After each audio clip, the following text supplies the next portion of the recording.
Bonjour à tous, c'est Lucas. Aujourd'hui on se retrouve pour parler de tout ce que j'utilise quand je n'ai pas mon réflexe par exemple pour faire de la photo avec mon iPhone. Beaucoup m'ont demandé s'il était possible de faire de la photo avec son téléphone. Je vais tout de suite clore le débat. On peut faire des photos sympas avec son téléphone, mais on n'équivaudra jamais la qualité réflexe. Pour des raisons simples, c'est que le capteur d'un appareil photo de téléphone ne sera jamais équivalent à un réflexe à mon sens. À partir du moment où on va zoomer sur une photo prise sur un iPhone, on va vite avoir les pixels qui apparaissent, alors qu'on n'aura pas forcément le même rendu, même pas du tout, avec un réflexe. Néanmoins, je dispose de certains petits accessoires qui me permettent de faire de la photo un petit peu améliorée. Tout d'abord, il faut savoir que sur mon appareil photo de mon téléphone, j'ai activé la grille par défaut, histoire de pouvoir avoir un cadrage un petit peu plus correct. Lorsque je filme avec mon appareil photo aussi du téléphone, j'ai paramétré pour que ce soit un HD 60 fps, histoire que vous puissiez avoir une qualité optimum. Donc, lorsque je prends des photos avec mon iPhone, j'utilise des petits objectifs que l'on peut fixer à l'arrière. Donc, ceux-ci viennent de la marque Camkix que j'ai acheté sur Amazon pour 18 €. Dedans, on va retrouver donc c'est une petite pochette finalement avec 5 objectifs dedans ainsi que la pince à laquelle on va visser l'objectif et qu'on va plugger, attention les pervers, qu'on va plugger sur l'appareil photo, que ce soit en façade avant ou en façade arrière. Donc je disais 5 petits objectifs, donc on va avoir un fisheye, un macro, un grand angle, un polarisé, et le dernier, grand angle polarisé, qu'est-ce qui me manque je sais plus lequel c'est qui me manque. Et le zoom, voilà, ça y est. Et le zoom. Donc ce sont vraiment de tout petits objectifs avec des petits bouchons. À l'arrière, donc vous voyez un petit peu de vis, donc en fait on va simplement venir visser l'objectif sur la pince, comme ceci. On va enlever le protège-objectif forcément, et du coup ça va nous donner un petit truc comme ça. Au moment où on le plug sur le téléphone, ça nous donne quelque chose comme ça, donc ça c'est visible parce que la pince, on ne peut pas la louper quand même, mais ça va, c'est pas non plus trop volumineux. Donc en ce qui concerne le rapport qualité-prix de ce petit kit, moi j'en suis quand même assez content, j'ai pas payé ça très cher, j'ai payé ça comme je disais 18 €. Sachant qu'il y a des marques qui ont un peu le monopole du marché comme Pixter, qui eux vendent les objectifs à 20 € unité, donc là sachant que j'ai payé moins de 20 € les 5 objectifs, je ne dis pas que c'est forcément la même qualité, mais bon, moi pour ce que j'en fais, c'est largement suffisant.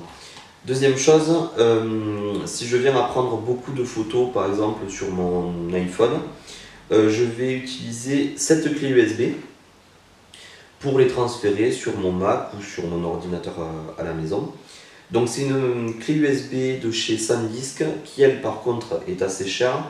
La version 16 Go que moi je possède est à 42,70 € sur Amazon actuellement, enfin au moment où je fais cette vidéo.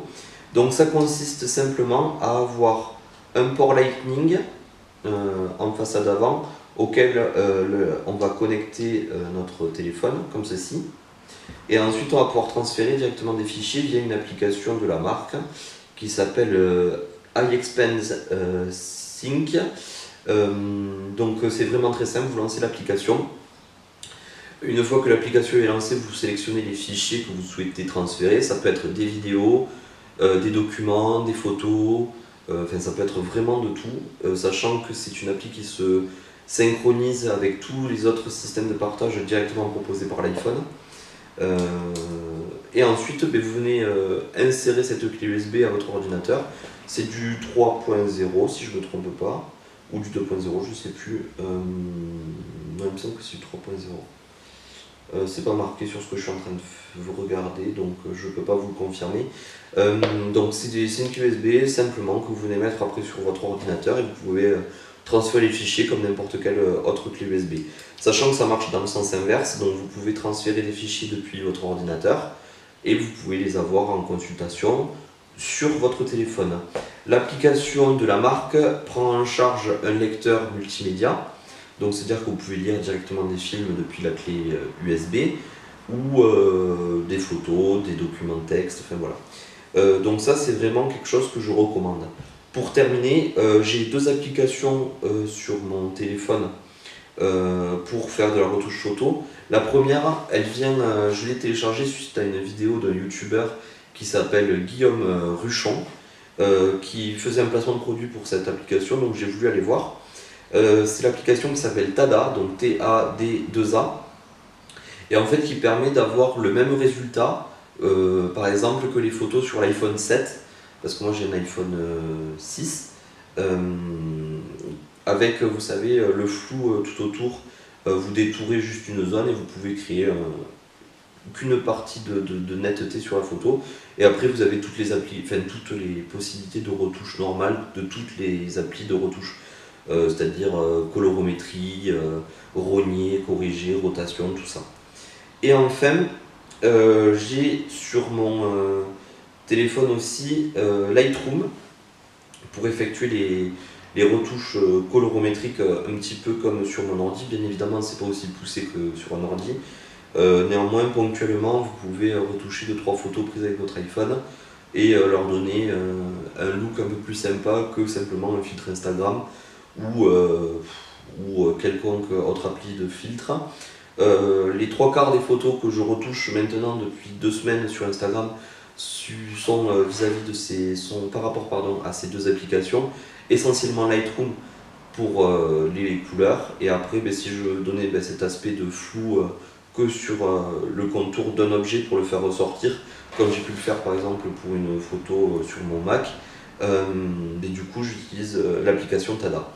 Évidemment, ce n'est pas des placements de produits, je n'ai aucun partenariat avec ces marques, je vous présente juste ce que moi j'utilise. Le jour où j'aurai des sponsors ou quoi que ce soit, vous serez les premiers au courant.